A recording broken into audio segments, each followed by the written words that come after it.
Hello, welcome, good evening. My name is Angela Pinalia. I'm the artistic director of Docs in Progress, and thank you so much for joining us tonight for the Q&A of Making Sweet Tea. If you happen to see this on Facebook or Twitter and you don't know what this is a Q&A that accompanies our screening. And if you haven't seen the movie yet, it's not too late. The movie's still available until tomorrow. You can go to our website, docsinprogress.org/screenings to get more information about that. So before we get started, there's a chat box for you to put in your comments and questions. Please feel free to use it. I know the filmmakers want to hear your comments and questions, and so do we. We want this to be a conversation. And also, we have this initiative called Dinner in a Doc, where we give away a gift certificate every month at our screenings. And this month, thanks to Don Slater, thanks so much, Don, we're giving away a $75 gift certificate to El Golfo restaurant in Silver Spring. And all you gotta do is stick around to the end of the Q&A to see who wins. And if you're not able to stay on until that time, don't worry. If you win, I will email you and send you the gift certificate. All right, so with that's out of the way. I'd like to bring on Corinne Wilson, tonight's moderator. She's a writer and producer based out of Philadelphia. Hi, Corinne. Hello, Angela. So glad to be here. Yeah, thanks so much for doing this. So I'm pretty much going to hand it over to you, and you can take this show on the road. Thank you so much. I hope you're feeling like you're in good hands, folks. We are really excited today. We are joined by, just having watched, I hope you've all just been able to get a glimpse of Making Sweet Tea, such an incredible film, a joyful film at any time, and then especially in Pride Month in June, where we're really trying to celebrate and uplift those stories. What a film to be able to include in that. I would love to bring out our panelists today. We are really honored to have both the co-director of the film, Ms. Nora Gross, and also the our writer and the artist extraordinaire, Mr. E. Patrick Johnson. Hi. Hello. Thanks for having us. Yes, thanks for having us. Thanks so much for making some time to be with us today. This is just an incredible film, like I was saying, and such a hopeful and inspiring one in a time when we really need it. If you just wanted to say a little bit about your backgrounds, that would be fantastic for folks who might be just tuning in. You can go, Nora. All right. So my name is Nora Gross. I'm really pleased to be here. Right now, I'm a visiting assistant professor at Boston College in sociology, and I worked on this film over the course of about 6 years. I'm sure we'll get into the length of time that this project spans, but for me, it spanned pretty much my entire time in graduate school in Philadelphia at the University of Pennsylvania, where my co-director, John Jackson, was one of my advisors and mentors. And both of us have an interest in the relationship between academic scholarship and film, documentary film specifically, and really loved working on this long-term project and finally seeing it through to the end. And I'm E. Patrick Johnson. I'm currently the Dean of the School of Communication at Northwestern University, and I'm a professor in performance studies and African American studies. And I'm the author of the book, Sweet Tea, and I'm also one of the subjects of the play, playing myself as oral historian / ethnographer, and the co-executive producer of the film. It is an incredible, the journey has been, as you said, years for the film, but then years for the story itself. I was looking in the book itself, making that pivot from a book to a performance and then making it to this documentary. I'm just wondering, as a performer, how did you feel about trusting another director with your story, with something that you're so intimately involved with? Well, I had to get used to it because when I first started performing the stories, when it was just a stage reading, it was just me. And, I curated what would be performed, and it was self-directed. And then when I started performing for the play, I had, 6, I think, different directors all told. And it was odd, having someone else direct me in material that I was deeply, deeply ensconced in, and about people who I'm really, really close to. And for me, it was really interesting being both the author of the book and the adapter of the play, but also sometimes being the dramaturg, but then letting the director really show their vision of what the play would be. And that was sometimes hard because they made choices that I didn't always agree with, but I most of the time was a good actor and took direction. And then for the film, I really, and Nora can talk more about this, but I really feel like the film was a collaborative effort from the beginning, including, the men who are in the film. They played a very big role in how they would be represented and how open they would be about what they said on camera. And so that was actually a lot of fun as well. Yeah, I would definitely agree with the collaboration piece, and the team. By the end was the four of us, me and my co-director John Jackson, and then Patrick and Stephen, his partner, and who became the editor and was a cinematographer and kind of a utility player for the film. But along the way, we had a whole bunch of other folks who were, dipping in and out. A lot of students, undergrads, grad students, and then as Patrick said, the men really also were part of helping us shape it. So it wasn't a traditional, at least in my role, sort of the way we think of the director as handing down the orders. It was a collaborative process that evolved a lot over time, and the final product would have looked a lot different if we'd stopped at any point, along the way, when we thought, maybe we're done, or maybe we should just wrap up and be done. Yeah. I can see that when you watch it, the trust between everyone is just so apparent. You feel like I am getting to know people who have known each other for years, and the intimacy really comes through. And then when you talk about the intimacy, it's also making a film with your partner as well. Is something that not a lot of people are able to do and stay together with. Because that's yes, and but Stephen was a lifesaver, really, because we had an editor for the film who had a tragic loss and couldn't see it through, and Stephen stepped in at the very end, and because the first editor had gotten the film down to about 2.5 hours. And so from the 80 hours that we had of raw footage, and then Stephen came in and got it down to the 88 minutes that it is today. And I mean, he really was a lifesaver. And some of the interesting creative moments are his touches. Like it was his idea, for instance, to intersplice my live performance of the men's narratives with the stage performance and do that sort of pivot back and forth. That was his sort of one of his many contributions. And then I didn't want to kill him too many times. It says a lot about you both. I think that you're both still alive, because that's 6 years is also. I think as documentary filmmakers, you're going to take time when you're able to have the gift of being able to spend that much time on a project and with people. But then you have this time, and then right when it comes out, you have these beautiful showings in 2019, and then kablooey.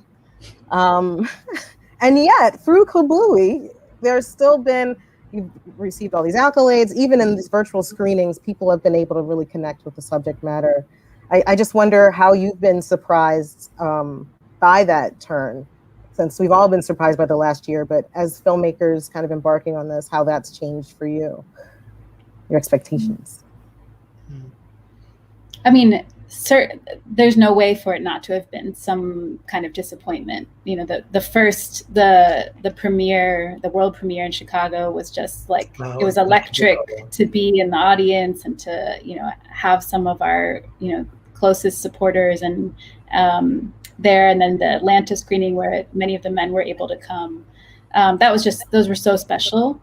And, you know, so of course it's been disappointing to do the festival circuit virtually. And for me, it's my first feature film. So, but on the other hand, so many people have gotten to see the film who wouldn't have otherwise, you know, who wouldn't have made it out, or, you know, we weren't in the cities where they lived. And so I think there's a lot of good that's come from it too. And the longevity, you know, we were joking before this that we haven't done a talk back in maybe 6 months, and would we still remember what there was, you know, the interesting things that people might want to hear about.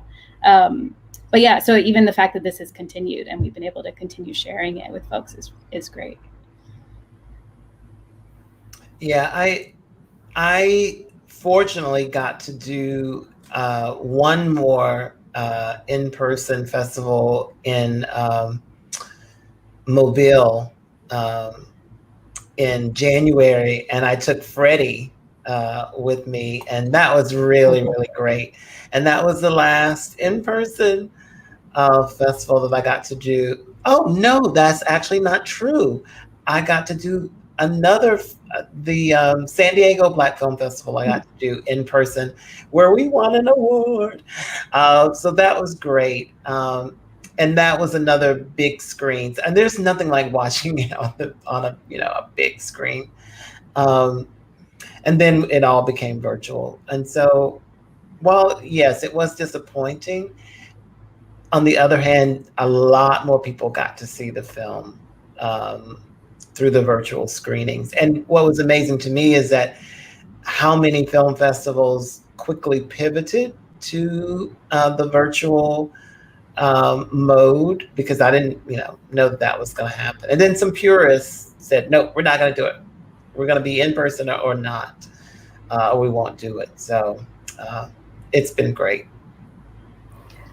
I mean, it's adapt or die, right? And we get to embrace the life of these incredible films this way. I just wonder, you know, sweet tea, and we're talking about making sweet tea and spilling the tea, and then I also think about it almost as making lemonade, and how as Black people, as people who are told that we can't have space and we kind of have to not occupy that space, and we thrive despite that. And you're able to show these beautiful portraits of people who we would have never met before, right? I just wonder how bringing them into this larger arena now, even though before with a play you're so intimate, but now bringing the actual folks into a film, and then knowing that they're being seen all over, how is that different for them, and how is that different for you? I would say for me, I'm just so proud that these voices are being heard, and that we've provided a platform for them to be heard. For them, you know, you saw some of them are not shy, and they're really proud, I think, to be a part of the project. Those who are still with us, I would say the person who I think is still sort of, I don't know what he's thinking about it now. You know, maybe he's still in, not denial, that's not quite the word, but still sort of amazed that he's literally the poster child for the film is Charles. Because the story, as you learn in the film, Charles was not a part of any of the early book signings and readings, and never came to see any of the performances of the play, because he was still going through his own, internal negotiation with his gender and his sexuality and his family. And this film sort of was the catalyst for him to pivot to be in a different space about that. So he went from not being involved at all to actually being one of the most helpful people to get things set up. You know, he arranged for us to be at his salon and to have a client there whose hair he could do while we filmed. He is the one that talked to the club owner for us to shoot there in the club where he performed as Chastity. And so, and, you know, I think we all feel this way. He's sort of like the dramatic arc. His stories is sort of the dramatic arc of the film. And if he had not made that pivot, he wouldn't be a part of this project, which I can't even imagine. But it has been, I think, most transformative for him because he wasn't really involved in the other iterations of this project. And now to be featured in an iteration that is all over the world, literally, that's a big adjustment. And I mean, it's a testament to your relationship with him, Patrick, and the length of it and the Yes. sensitivity of it. And we went to Hickory in 2014, I think, to film with your mother, and we tried to film with Charles, and he wasn't ready. Yeah. And then we waited a whole year for him to feel ready. And as Patrick said, we could have, there might have been another version of this without him, but that would have been, a much less powerful film, I think. And for me, I think the scariest moment in all of this was when we showed a rough cut in Chicago, maybe a year before, and I think all of the men were there, or almost all of them, Yeah. and then we went out to dinner with them after. And we were waiting, like, what did you think? What, who's gonna speak first? And I was so nervous. And they all loved it, and they were so moved. And then they started nitpicking, like, you have that photo, that archival photo, that's not the person you think it is, or that's, that was great when they shifted from, the big stuff, because they felt good about the big stuff, to the little stuff. And, I hope they continue to feel that way. I think what was also special about that event in particular was how they rallied around Charles, because that was Charles's first time being with them as a group, and his first time seeing any version of the film. So, and they really rallied around him. So that was I think a very important part of the journey for all of us. I can imagine. And so, Nora, you're connected with Dr. John Jackson. How did the three of you together end up embarking on this journey and bringing all of these folks in together? Yeah, an email that John sent, in the spring of 2014, I think, to a bunch of students who were in his network, basically saying, I'm getting started finally. I think Patrick and John have been friends for a long time, and they had been imagining this project and had started filming a little bit. So they had filmed the play, but they were feeling ready to really get started and needed some other folks on the team. And John just sent an email, who wants to join us? And it was a good moment for me. It fit with a lot of my interests. I have a background as a documentary filmmaker, but was sort of newer to the academic scholarship arena. And I thought I was just jumping on board for a summer, maybe to help out with some shoots. And here we are 8 years later. So yeah, I just stuck with it and, continued to enjoy being part of it, and sort of, became more integral to the process as time went on. As someone from Philadelphia, native Philadelphian, I was very excited to see the Philly connection there. And it's really interesting. Also, you're talking about the stories of Black gay men in the South, and then you are someone who is coming from there, going to Chicago, which still has for me, still feels a lot friendlier than than the East Coast. But just wondering for you as well, how that change hasn't been. I know it's been years, but does that still feel like an impact? Do you still feel like a Southern boy, a Southern man, just dealing with these Yeah, folks? I mean, everybody, we refer to Chicago as up south. Everybody migrated here from, Arkansas, Mississippi, Louisiana. They just went up the Mississippi River. And, until very recently, we lived on the south side of Chicago. So we were, in the thick of it. And there's a certain kind of southernness, especially among Black folk in Chicago, around food rituals and all of that it doesn't feel too foreign. And Midwesterners in general kind of like easygoing. They don't have the same edge as folks on the East Coast. And the other thing is, as someone born and raised in the South, and who spent a lot of time there, even as an adult, because I went to school in the South, and then I went to graduate school even further in the South, and in Louisiana. You carry that with you wherever you go.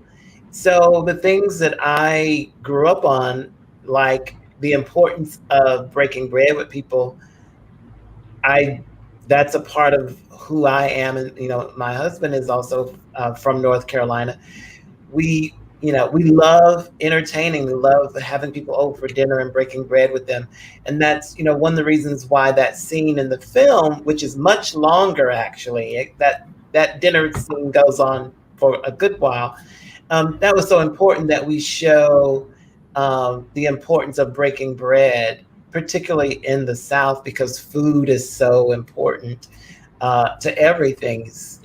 All kinds of decisions are made over the food, and arguments and everything. And some of those things I think I experience here in Chicago as well. And as I said, a lot of folks who are friends of mine, they're from the South as well. Well, I looking at some really great comments as well that have been coming in. Let's just check out. El Hernandez, I believe, says that, what a great film. Thanks for sharing it. Thanks for sharing. And then Carla mentions how much she enjoyed the breadth of the stories you shared and how she was concerned about Charles and delighted to see the reaction to your performance. And wanted to know, what kind of response have you received as a result of this transformation?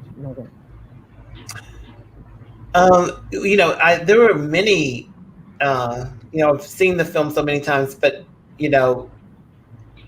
there were so many times where I couldn't watch that particular scene in the club without getting emotional myself. And I'll let Nora tell the fuller story about that. But we had no idea. Well, first of all, we didn't know that we were going to capture that moment, first of all. But we didn't know what his reaction was going to be. And again, I'll let Nora sort of talk about the technical setup of that. But I think the response from people who've seen the film to that moment in particular, and to all of those scenes where the men are watching me perform them, are what they say is the thing that is most compelling about the film.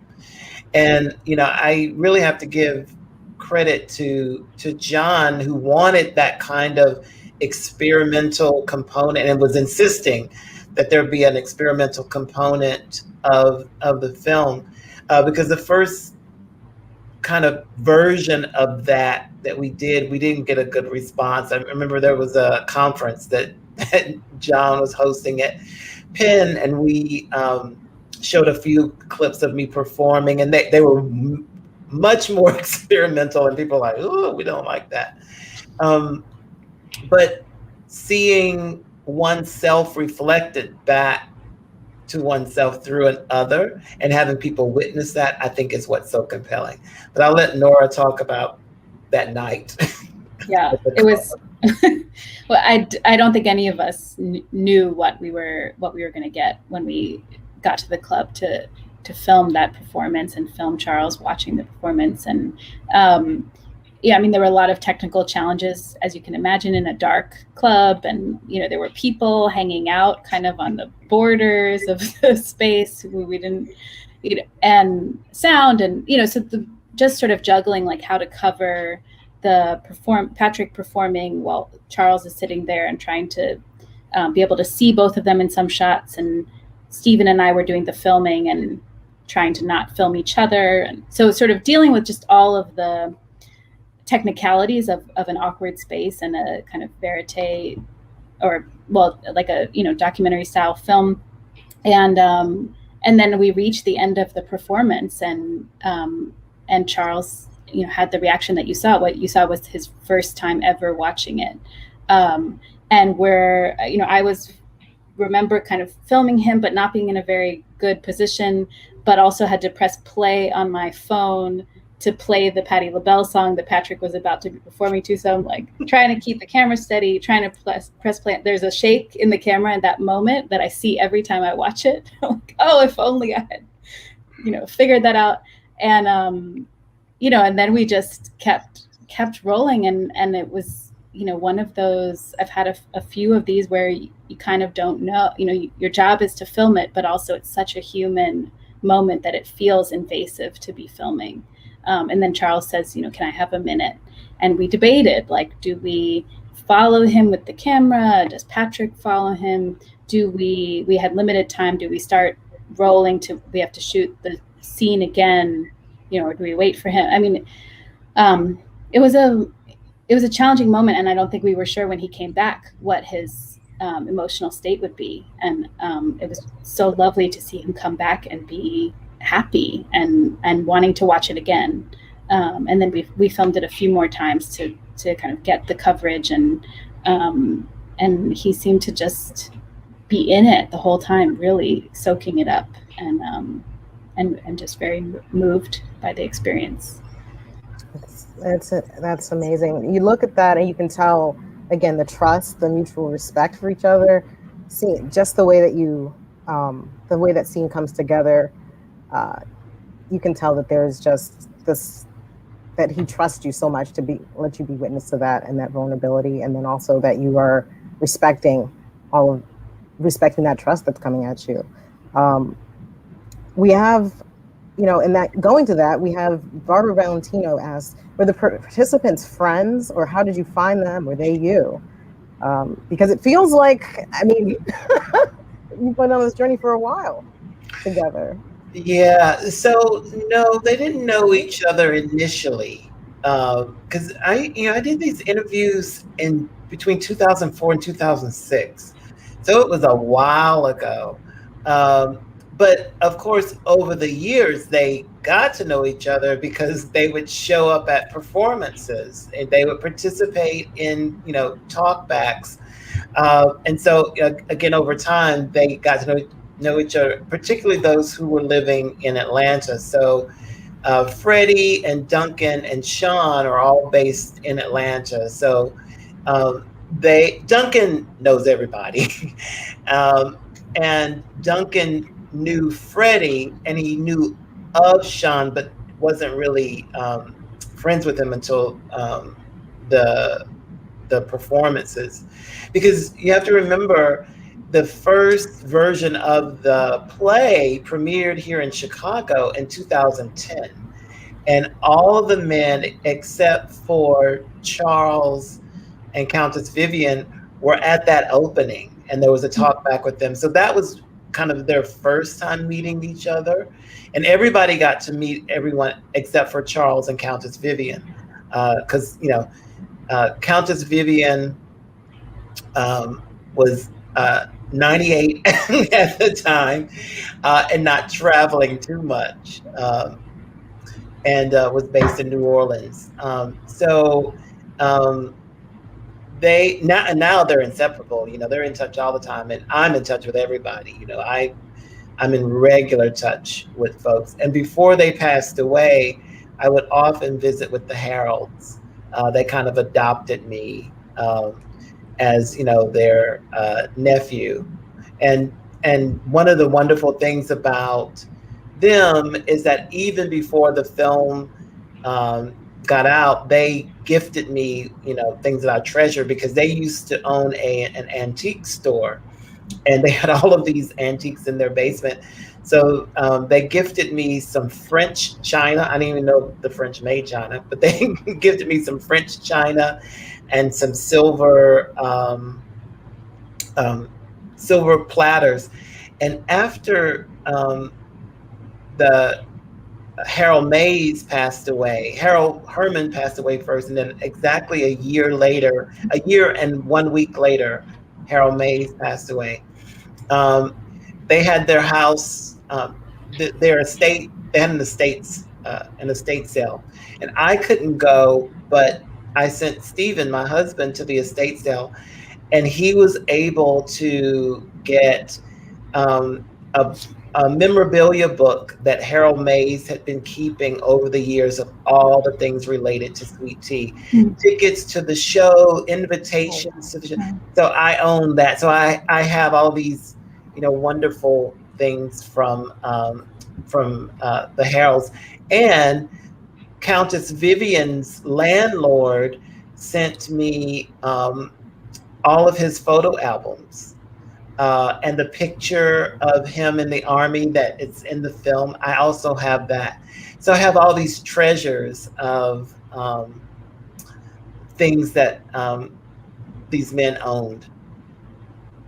And I just also wanted to say, you look at this film, and then you're also seeing our elders, you're seeing our folks that, you know, the Countess is so alive, the Harolds, when they say, oh, why is he acting so old? And you're like, all right, these are such vibrant people.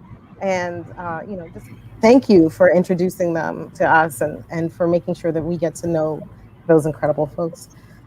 We have another comment here from Carla, who says, again, it was Stolzer and the vulnerability was palatable. We have a question here from La Hernandez. What is your take, and how do you feel about the sudden, or what feels like sudden, support from Protestant churches during Pride? Their billboards welcoming everybody.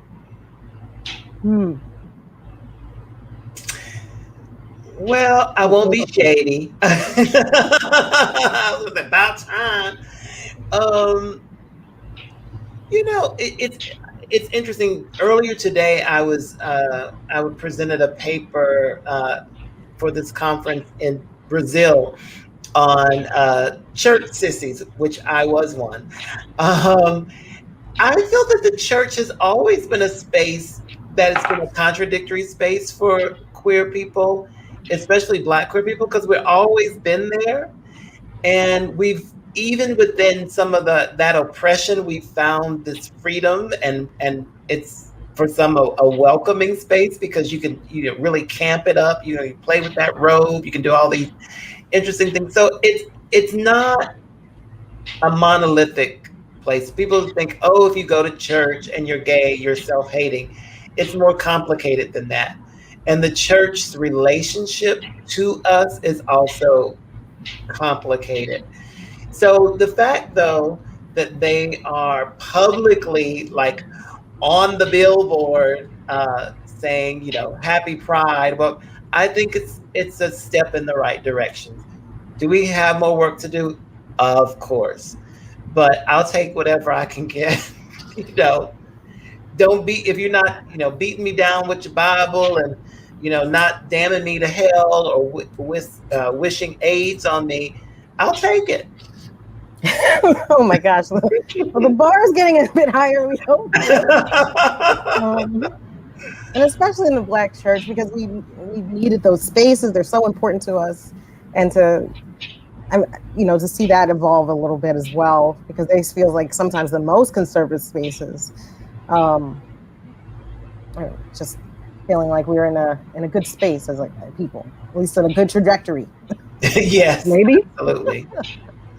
I think so. I think it looks like Lynn has a question. A great question. Yeah. Oh, do you have any plans for a future film? Nora has a film. Stephen has a film. Nora, why don't you talk about your film? Sure. I have two. I just finished two short films that I finished about in the last 6 months or so. Both about the aftermath of gun violence in Philadelphia. And so one I made alongside in collaboration with 3 Black teenage boys. They interviewed their friends and their schoolmates and about their experience of grief and loss to gun violence, and really moving story from the perspective of teenagers about the losses they experience. Well, then the second film, kind of the sister film to that piece, is about 3 mothers who lost their sons to gun violence in Philly, and it's sort of their story of how they're turning their pain into some kind of purpose and how they're pushing forward. So those are projects connected to my own academic research and out there in the world as films available on YouTube. And yeah, trying to figure out what my next steps are.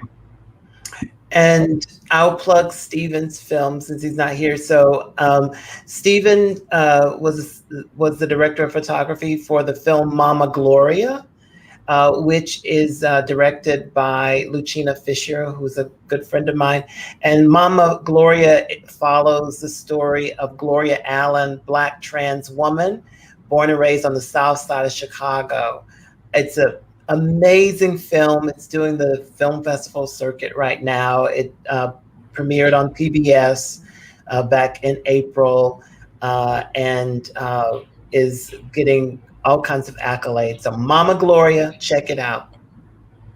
Fantastic. And E. Patrick Johnson, are we going to see any live performances, do you think, in the future? I've been performing still here and there, and I am working on, in fact, that happened today too. Today was a busy day. I talked with a potential collaborator to adapt my latest book, Honey Pot, Black Southern Women Who Love Women, for the stage. So yeah, stay tuned. Fantastic. Thank you all so much for joining us. It's been a wonderful conversation. I know Angela's got some great notes as well to leave us with, but it looks like we've got more to catch up with. Oh my gosh. Thanks so much, guys. It's just so great to learn more about like the behind the scenes stuff. So, and I know I really enjoy it. I'm geeking out here. So, all right. So as I was talking about this giveaway, I got to do it real quick. So thanks for joining us. Miriam, if you could bring up my wheel of names. So thanks to John Slater, who's donated this $25 gift certificate to El Golfo restaurant in Silver Spring, $75. The lucky winner is Nancy. It looks like it hasn't settled there. There it is. All right. Thanks, Mary. You can take it down. So Nancy, I'll be emailing you that. And for just folks who are not following what we're doing, at Docs in Progress on social media, our website, we have monthly screenings. Our next event is on July 12th. It's our trailer night where you can give feedback to a filmmaker who really needs it. Thanks again, E. Patrick, Nora, and Corinne. Hope you all have a great night, and we'll see you next time. Bye. Thank you. Thanks Bye. so much. Bye.